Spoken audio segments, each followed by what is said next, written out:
مفضل ابن عمر بیان کرتے ہیں کہ میں ایک روز نماز عصر کے بعد مسجد نبوی میں جناب رسالت مآب صلی اللہ علیہ وآلہ وسلم کے روضے کے قریب قبر مبارک اور منبر کے درمیان بیٹھا تھا اور اس بات پر غور کر رہا تھا کہ پروردگار عالم نے ہمارے سید و سردار حضرت محمد مصطفیٰ کو کیا کیا شرف اور فضائل عطا فرمائے جنہیں امت کے تمام لوگ نہیں جانتے اور آپ کے بلند ترین مراتب سے آج بھی ناواقف ہے۔ ابھی میں یہ سوچ ہی رہا تھا کہ ایک دہریہ جس کا نام ابن ابی الاوجا تھا مسجد نبوی میں داخل ہوا اور مجھ سے ذرا فاصلے پر آ کر بیٹھ گیا۔ ذرا دیر گزری تھی کہ اس کے ساتھیوں میں سے ایک اور شخص مسجد نبوی میں داخل ہوا اور ابن ابی الاوجا کے قریب ہی آ کر بیٹھ گیا۔ وہ دونوں آپس میں باتیں کرنے لگے۔ گفتگو کا آغاز ابن ابی الاوجا نے کیا اور پیغمبر اسلام کی قبر مبارک کی طرف دیکھتے ہوئے اپنے ساتھی سے کہنے لگا، اس صاحب قبر نے بڑی عزت پائی۔ اس کا ساتھی بولا، ہاں وہ محمد مصطفیٰ ایک فلسفی آدمی تھا، اس نے بڑے مرتبے کا دعویٰ کیا اور اس دعوے پر وہ معجزے لایا جنہوں نے عام عقلوں کو حیران کر دیا۔ عقل مندوں نے انہیں سمجھنے کے لیے فکر کے دریاؤں میں غوطے لگائے مگر ناکام رہے۔ جب عقلاء، فصحاء اور خطباء نے اس کی دعوت کو قبول کر لیا تو تمام لوگ فوج در فوج اس کے دین میں داخل ہونے لگے اور اذان و اقامت میں اپنا نام خدا کے نام کے ساتھ اس نے صرف اس لیے ملایا کہ ہر وقت اس کی یاد تازہ ہوتی رہے اور اس کے کام میں خلل اور کمزوری پیدا نہ ہو۔ ابن ابی الاوجا اپنے ساتھی سے بولا، محمد مصطفیٰ کے ذکر کو چھوڑو، پروردگارے کے بارے میں بتاؤ کہ آخر وہ بھی کوئی چیز ہے یا نہیں۔ اس کے بعد ابن ابی الاوجا دہریے نے اشیاء عالم کی ابتدا پر بات کرنا شروع کی اور کہنے لگا، ان کا کوئی بنانے والا نہیں ہے بلکہ یہ خود بخود پیدا ہو جاتی ہیں، ہمیشہ سے ایسا ہی ہوتا ہے۔ یہ دنیا اسی طرح چلتی آئی ہے اور اسی طرح چلتی رہے گی۔ مفضل ابن عمر کہتے ہیں کہ ان کی یہ گستاخانہ گفتگو سن کر میں اپنے غصے پر قابو نہ رکھ سکا۔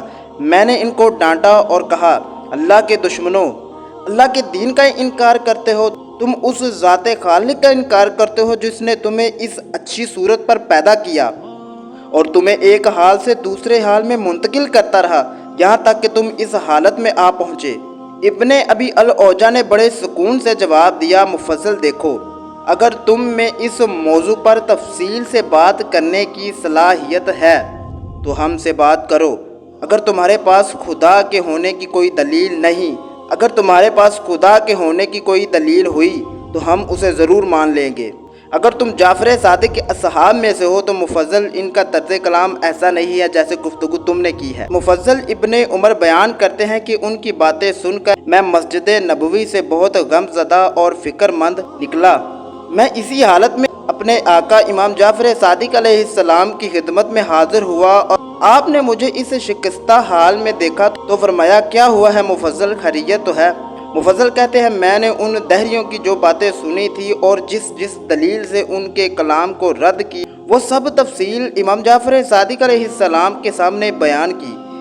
امام علیہ السلام نے میری باتوں کو سن کر مجھ سے فرمایا، مفضل، میں تمہیں وجود خدا پر ایسے دلائل کی تعلیم دوں گا اور ایسی باتیں بتاؤں گا جس سے عبرت حاصل کرنے والے سبق حاصل کرے، ایمان والوں کے دلوں کو اطمینان قلب ہو۔ تم کل صبح سویرے میرے پاس آ جانا۔ مفضل ابن عمر بیان کرتے ہیں کہ یہ سن کر میں نہایت خوش و خرم کہ جب صبح ہوئی تو میں امام جعفر صادق علیہ السلام کی خدمت میں حاضر ہوا اور امام علیہ السلام کی زیارت کی تو امام علیہ السلام نے مجھے بیٹھنے کا حکم دیا۔ امام جعفر صادق علیہ السلام نے حضرت مفضل سے فرمایا کہ مفضل دیکھو، اللہ تعالیٰ کے وجود پر پہلی دلیل تو یہ کائنات ہے جو ہمارے ہر طرف پھیلی ہوئی ہے۔ ذرا غور تو کرو کہ اس کے اجزاء کس طرح ترتیب دیے گئے ہیں، یہ اجزاء کیا ہیں، کہاں سے آئے ہیں۔ اگر تم اس کائنات پر غور کرو اور ہر چیز کو الگ الگ کر کے سمجھنے کی کوشش کرو تو تمہیں معلوم ہوگا کہ یہ سب کچھ کسی اعلیٰ ترین ذات نے پیدا کیا ہے۔ مفضل تم اس زمین ہی کی نسبت سے دیکھو اور غور کرو تو تمہیں معلوم ہوگا کہ یہ کرۂ ارض ایک ایسے مکان کی مانند ہے جس میں وہ تمام چیزیں موجود ہیں جن کی بندوں کو ضرورت ہو سکتی ہے۔ مثلاً زمین کسی فرش کی طرح بچھی ہوئی ہے، آسمان کسی چھت کی مانند ہے، اور آسمان میں سورج، چاند اور ستارے اس طرح موجود رہتے ہیں جیسے مکان میں بہت سے چراغ رکھے ہوں اور اپنے اپنے مواقع اور مناسبت سے روشن ہوتے رہتے ہیں۔ انسان اس دنیا میں ایسا ہے جیسے اس مکان کا مالک اور آقا، جس کے قبضے میں اس مکان میں موجود تمام چیزیں ہیں۔ ان میں سے کوئی چیز حیوانات کی غذا ہے، کوئی انسان کے لیے دوا، کوئی چیز زینت و آرائش کے لیے، کوئی جانوروں کی دوا، کوئی انسانوں کی غذا، کوئی چیز صرف پرندوں کے لیے، کوئی چرندوں کے لیے۔